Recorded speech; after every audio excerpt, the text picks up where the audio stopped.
Franchement, j'applaudis encore, les amis, le capitaine Ibrahim Traoré et le gouvernement du Burkina Faso. Vous êtes vraiment intègres. Vous faites la fierté de l'Afrique. Oui, oui, j'ajuste sur cet instant. Vous faites la fierté de l'Afrique et le micro.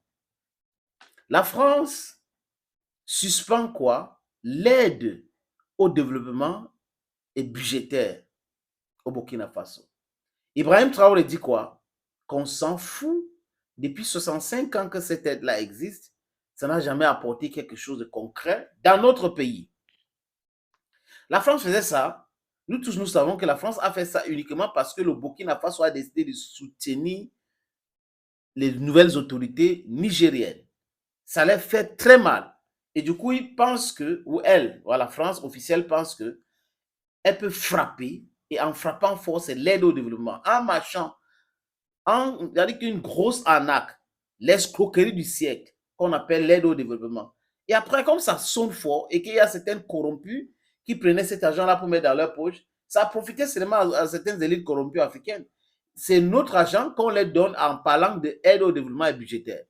Et il a dit, on s'en fout de cela. Le peuple va travailler et le peuple burkinabé a déjà démontré par A plus B qu'il est résilient, qu'ils veulent travailler pour le développement de leur pays, pour qu'on les respecte. Un point, c'est tout. D'ailleurs, aujourd'hui, il y a eu un communiqué où le gouvernement burkinabé demande aux camionneurs, aux hommes d'affaires de diriger la vente des milles, du blé vers Niamey au Niger, parce qu'on pense qu'on veut asphyxier ce pays. Les autres pays ont dit non. La Guinée-Conakry a dit niet, le Mali a dit niet, il y a aussi le Burkina Faso qui a dit niet, l'Algérie, la Mauritanie, qu'on a invité à la réunion de la CEDEAO.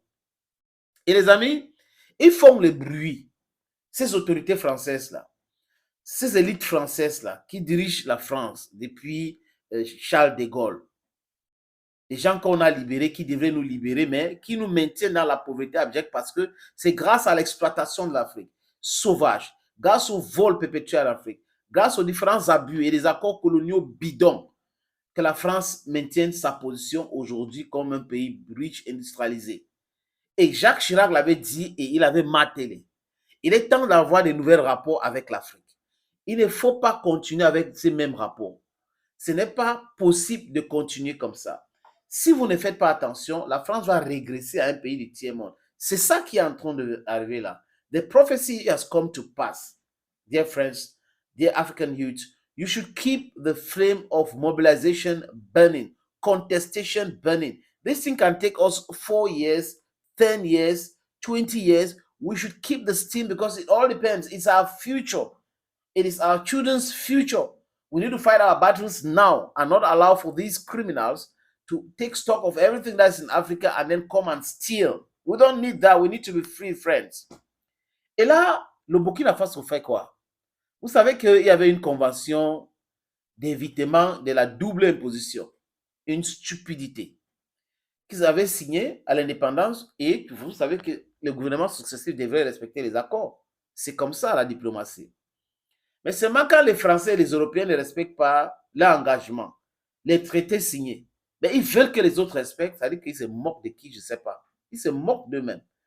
On parle de cette convention qui avait été signée entre le Burkina Faso et la France. La criminalité totale, hein, en 65, parce qu'il n'y avait pas tellement d'Africains outillés pour comprendre les effets néfastes de toutes ces conventions-là. Convention d'évitement de la double imposition. C'était quoi, les amis? Écoutez très bien, hein, que les citoyens français et les entreprises françaises sur le sol burkinabé vont payer leurs impôts dans leur pays. Donc, un Français ou une Française qui travaille au Burkina Faso paye ses impôts plutôt en France.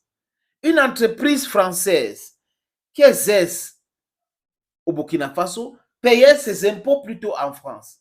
Et on appauvrit un peuple, on exploite un peuple, on suce le lait d'un peuple comme ça et on applaudit et on avance avec. Et la France officielle n'a pas vu ça venir. Que Ibrahim Traoré va réagir aussi de façon brutale comme eux. Il dit clairement, je vous donne 3 mois. À partir du 3e mois, tous les Français qui vivent sur le territoire burkinabé, toutes les entreprises françaises qui exercent, qui font des affaires sur le territoire burkinabé vont faire quoi, les amis? Vont payer les impôts localement. Hein? Vont payer, tout le monde va payer les impôts localement. Au nom de quoi les Français en France ou en Afrique doivent payer les impôts en France? Les entreprises françaises en Afrique doivent payer les impôts en France. Et que les Africains qui sont en France, qui ont même les sociétés, payent l'impôt plutôt en France, ils ne payent pas l'impôt dans leur pays d'origine. C'est quoi cette escroquerie-là? Regardez l'image des démocrates, soi-disant démocrates. C'est une escroquerie à nous l'autre pareil. Et nous avons trouvé que c'est inacceptable. Et Ibrahim Traoré aussi a commencé. Les autres chefs d'État devraient commencer normalement à dénoncer ces différents accords bidons, des bidonneries signés par certains leaders inexpérimentés, parce que c'est comme ça qu'il faut placer ces trucs-là. Et aujourd'hui, Burkina Faso nous pompe la lumière. On voit le Burkina Faso éclaire l'Afrique en disant on peut faire ça, on peut faire ça. Regardez les choses que ces gens étaient en train de nous faire. Ils nous escroquaient et on dit non à cela. Donc, Burkina Faso a suspendu les avantages fiscaux accordés à la France. Un point est très. Les messieurs, bye bye for now.